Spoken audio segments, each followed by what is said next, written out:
Japan is once again making false territorial claims to South Korea's easternmost island of Dokdo, and Tokyo isn't stopping there either. Our Iji-won explains Japan's moves and how they're dampening the latest peaceful mood in the region.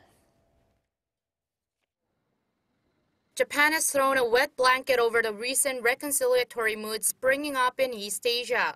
In its annual foreign policy document, the diplomatic Bluebook, it has once again repeated its false claim to South Korea's easternmost Dokdo Island, saying Dokdo is illegally occupied by South Korea. It was a move that was immediately denounced on Tuesday by Seoul's foreign ministry.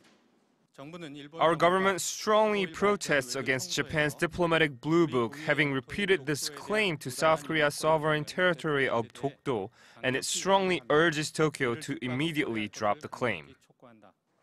The spokesperson says Seoul reiterates that the claim is futile and has no impact whatsoever on South Korea's sovereignty over Dokdo, which is justified historically, geographically, and by international law. He also said the claim is unjustified and absurd and warned that it will only hinder the development of Seoul-Tokyo ties. In its Bluebook, Japan also claimed again that the body of water between Japan and Korea should be called the Sea of Japan, a name it said is the only one confirmed internationally. Seoul's foreign ministry called in the deputy chief of mission at the Japanese embassy, Koichi Mizushima, to lodge a formal complaint. The complaint said in particular that Seoul cannot accept the Sea of Japan label, saying it is rightfully called the East Sea, a name that has been used in Korea for over 2,000 years. The Japanese document also urged Seoul to implement the so-called Comfort Women Agreement, reached in 2015, which was meant to provide support for the victims of Japan's wartime sexual enslavement of Korean women.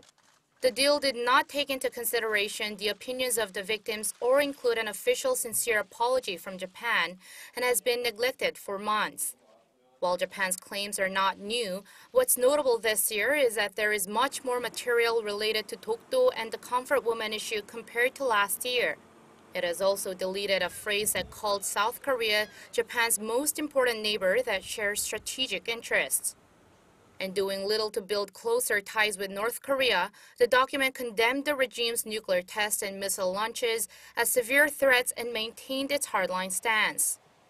Ties between South Korea and Japan seem to be on the mend since their three-way talks with China last week.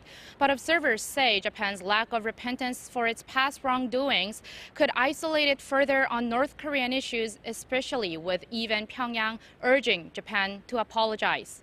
Iji-won, Arirang News.